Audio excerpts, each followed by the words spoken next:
안녕하세요. 화폐금융론 전문가 경제학장 박사입니다. 2008년 전 세계 금융 시스템이 거의 붕괴 직전까지 갔었죠. 우리가 교과서에서 배우는 금리, 신용, 또 은행의 역할 같은 이론들이 현실에서 얼마나 무섭게 무너질 수 있는지를 적나라하게 보여준 사건이었습니다. 오늘 우리는 정운찬, 김홍범 교수님의 교재를 바탕으로 이론이 현실이 되는 바로 그 순간 글로벌 금융 위기를 속속들이 파헤쳐 보겠습니다.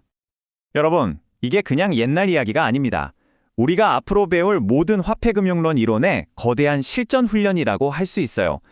특히 중앙은행의 저금리 정책이라는 작은 나비의 날갯짓이 어떻게 금융 시스템 전체를 마비시키는 거대한 태풍으로 변했는지 그 무서운 메커니즘을 직접 목격하게 될 겁니다. 자, 그럼 오늘 우리가 가볼 길은 이렇습니다. 이 거대한 금융붕괴의 스토리를 5개의 막으로 나누어서 살펴볼 건데요. 모든 건 미국의 주택시장에서 조용히 시작됐지만 그 작은 불씨가 어떻게 전 세계를 집어삼키는 불길로 번졌는지 그 도미노의 첫 조각부터 마지막까지 저와 함께 따라가 보시죠. 좋습니다. 그럼 첫 번째 단계부터 한번 시작해 볼까요? 전체적인 흐름을 잡기 위해서 우리는 국제결제은행, 그러니까 BIS가 제시한 분석의 틀을 따라가 볼 거예요. 이 복잡한 위기를 이해하는데 가장 좋은 지도라고 할 수 있거든요. BIS가 위기를 보는 틀은 바로 이건데요. 마치 도미노 게임처럼 5단계로 나눠서 설명해요.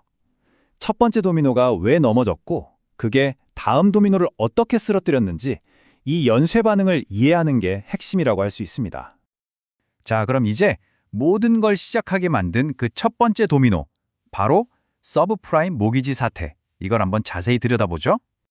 위기의 진원지는 바로 이 서브프라임 모기지였습니다. 이게 뭐냐면 아주 간단히 말해서 신용등급이 낮은, 그러니까 좀 위험한 사람들에게 집 사라고 돈을 빌려주는 대출이었어요. 2000년대 초반에 저금리가 계속되니까 은행들이 더 높은 수익을 내려고 이 위험한 대출을 엄청나게 늘린 거죠. 진짜 문제는 이 위험한 대출들을 잘게 쪼개고 다른 것들과 섞어서 아주 안전해 보이는 금융상품으로 포장한 다음에 전 세계에 팔아치웠다는 겁니다. 그러다 2007년 집값이 뚝 떨어지니까 돈을 못 갚는 사람들이 갑자기 늘어나면서 시한폭탄이 터지기 시작한 거죠. 이때 금융시장이 완전히 안개 속에 빠져버린 거예요. 도대체 어떤 은행이 이 썩은 자산을 얼마나 들고 있는지 아무도 알 수 없게 된 거죠. 여러분, 친구가 돈 빌려달라는데 얘가 지금 다른데 빚이 얼마나 있는지 모르면 빌려주기 찜찜하잖아요. 은행들도 똑같았어요. 거래 상대방 위험, 즉 상대 은행이 혹시 망할지도 모른다는 공포 때문에 서로를 믿지 못하고 돈줄을 꽉 잠그기 시작한 겁니다. 금융 시스템의 피 같은 돈의 흐름이 막히기 시작한 거죠. 상황이 이제 걷잡을 수 없이 나빠지기 시작합니다. 이때부터 위기는 단순히 현금이 잠깐 부족한 유동성 위기를 넘어서 자산 가치가 너무 떨어져서 빚이 자산보다 많아지는 지급불능 위기로 번져나갔습니다.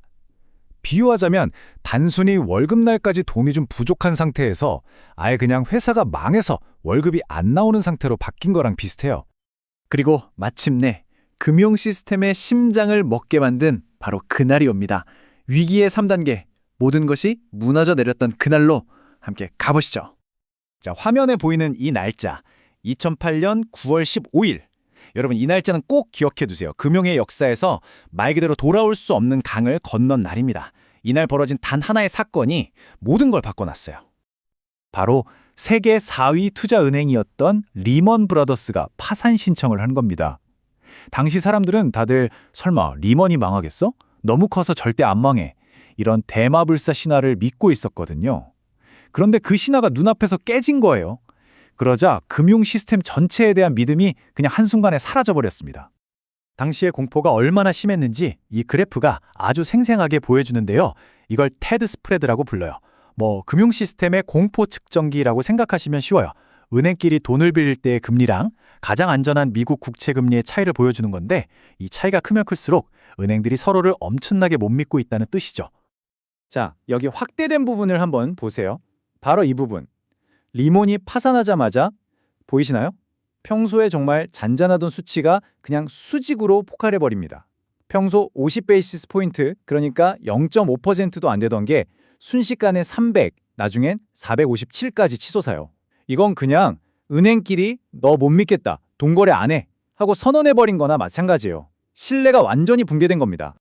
리먼이 쓰러지니까 이제 다음 타깃이 보였어요. 바로 세계 최대 보험사 AIG였죠. 왜냐? 바로 이 신용부도 스와프 CDS라는 놈 때문이었습니다. 복잡하게 들리지만 사실 그냥 부도보험이라고 생각하시면 돼요. AIG는 다른 회사 자산이 부도나지 않을 거라면서 이 보험을 전 세계에 엄청나게 팔아씌운 거죠. 오죽했으면 한 비평가가 CDS를 월스트리트가 낳은 최악의 발명품이라고까지 했을까요? AIG 사례를 보면 이 말이 진짜 빈말이 아니었구나 싶죠. AIG가 무슨 짓을 했냐면요. 이 부도보험을 전 세계에 팔아치운 거예요. 보험료는 꼬박꼬박 챙기면서 에이 설마 진짜 망하겠어? 하고 사고가 났을 때 내줘야 할 돈은 하나도 준비를 안 한 거죠. 이건 뭐 불이 날 리가 없다고 믿고 소화기 하나 없이 보험만 잔뜩 팔아놓은 꼴이었어요. 결국 미국 정부가 어마어마한 돈을 쏟아부어서 겨우 막을 수 있었습니다. 자, 월스트리트에서 시작된 이 물길은 이제 금융시장의 담장을 넘어서 전 세계 실물 경제, 바로 우리들의 삶으로 번져나가기 시작합니다. 위기의 4단계와 5단계, 그 거대한 후폭풍의 시간입니다. 금융시장이 얼어붙는다는 게 무슨 뜻일까요? 당장 은행에서 돈을 빌릴 수가 없게 되니까 기업들은 공장 짓는 걸 멈추고 사람들을 내보내기 시작해요. 그럼 월급이 끊긴 사람들은 지갑을 닫겠죠? 물건이 안 팔리니 기업은 더 어려워지고 이게 바로 악순환의 고리가 만들어진 겁니다. 2008년 말과 2009년 초, 전 세계는 깊은 경기 침체의 늪에 빠졌습니다. 결국 상황이 너무 심각해지니까 각국 중앙은행들이 직접 나섭니다. 시장에 그냥 돈을 헬리콥터로 뿌리다시피 하는 이른바 양적 완화 같은 상상도 못할 정책들을 쓰기 시작한 거죠. 그러고 나서야 아주 겨우 추락하던 경제가 바닥을 짚기 시작했습니다.